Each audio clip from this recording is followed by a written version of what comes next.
So I'm having a chat with Ash of New Year's Day. How are you? I'm doing good. Thank you. How are you? Yeah, not too bad. Thanks so much. So we've been playing a single of yours called I Still Believe. Tell us a little bit Yes. about the track, first of all.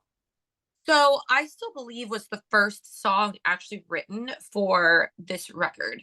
And it was after about a year or two of COVID, and we, casually got back in the studio. And we we'd been through so much and we were so disheartened because our previous album didn't really get its day in the sun because, COVID happened and no one was in the office to promote it, and it just didn't really, it started to kind of take off and then just flatlined. And we tried not to get discouraged over it, but it was hard not to. And in the studio, I work with this incredible producer, Scott Stevens, who has the number one rock song in America right now with an artist named Daughtry. And he's so good at getting like my feelings out of me and onto paper. And he was like, "How do you feel right now?" And I said, "I just don't know if I still believe in this." I was like, "I'm being honest. I don't know anymore what's going to happen." And after talking, I remember saying, like, "All right, I still believe. Let's do this." He's like, "Let's take that and run with it." Nice. Excellent. And that's coming off your new record, coming out on the Yeah. 1st of March called Yep. Half Black Heart. What can people Yeah. expect to hear when they get a chance to take a listen? They're gonna hear a more grown-up, evolved version of New Year's Day. If they've been a fan for a while, they're gonna be really pleased with the evolution. If they're a new listener, I think they're just really gonna enjoy the very well thought out songwriting. Nice. Great to hear. And 5 records in now. How has the music evolved since the start? What, coming up to 20 years ago now? Yeah, well, I mean, I started the band when I was a baby. And so a lot of those old records don't really count to me because I sound so young. Everyone goes, "Your voice has changed." I'm like, "Yeah, in 20 years." I'd hope so. I sound so young. And you can tell how much my voice has evolved and the control I have on my voice that I've learned over the years. So like to me, it's more about the three records that really make New Year's Day is Malevolence, Unbreakable, and now this one. And I just feel like you can listen to Malevolence and then listen to this record and hear the growth.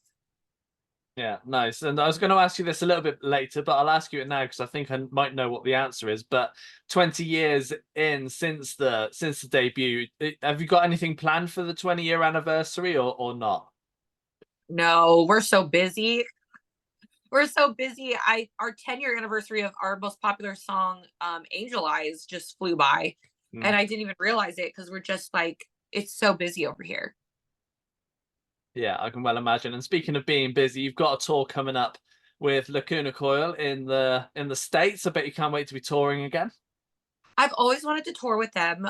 She's my Italian sister. I keep in touch with her. We've never played a show together, so I'm really excited for it. I love playing with women in rock music. We've toured with In This Moment and Hailstorm for years, and I just so enjoy being around female energy.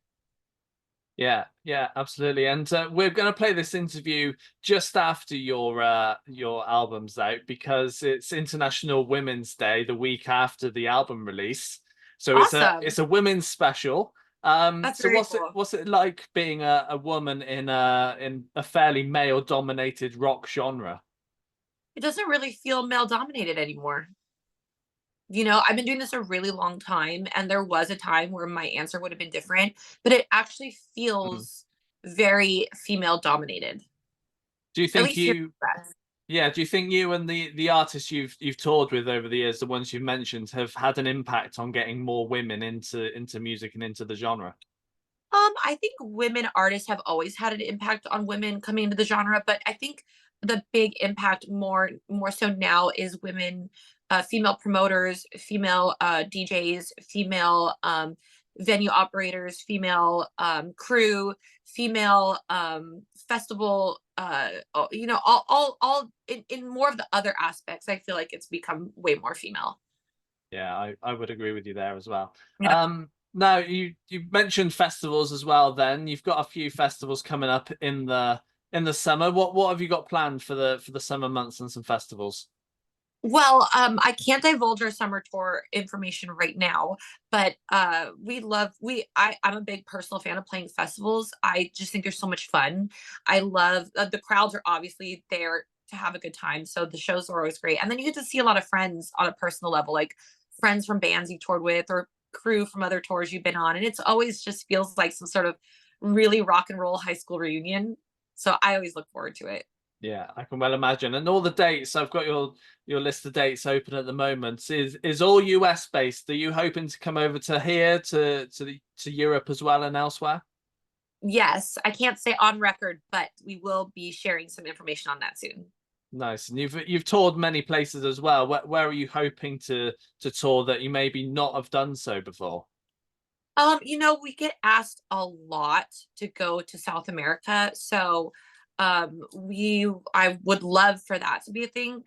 We're asked every day. And I know that rock music is really popular there. So I would love to go someday. Yeah, absolutely. I'd like to talk a little bit about the writing side of things as well. So for you, how do tracks normally start off? Oh, it's always different. Sometimes it starts off with a collaborative effort where we all sit down and just go, all right, let's just see what comes out. Sometimes it starts with a song title or a lyric for me. Sometimes it starts with a guitar riff that comes from Jeremy, Valentine, our guitar player. And so it's always very different. We're very good with the flow.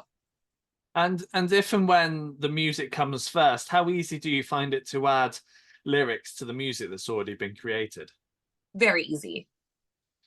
Yeah. Very easy. The only thing that makes the process hard for me is like most artists, I'm my own worst critic. So I'm very picky and very hard on myself. And I rewrite things constantly. And do you have kind of a list of lyrics that you want to use going forward? Yeah, I'm always thinking of lyrics or thoughts that I feel like would work for a song or whatever I'm feeling. I'm always jotting down ideas that I do go back and refer to when we're in the studio.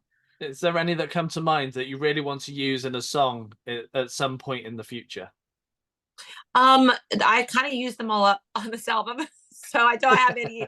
I don't have any in the arsenal right now, but there'll come a time where it'll start flowing again. I'm a little tapped out right now. Yeah, I'm sure. Yeah. Has thoughts gone into place towards record 6 yet? I'm always thinking of the next step. Yeah, I want to start writing for the next record already because plus I like creating music, so it's fun for me to do. Do you have an idea of what direction you might want to take it? Oh gosh, no. Gosh, no. Not yet. Excellent. Ash, it's been a pleasure having a catch up with you. Oh, thank you so much.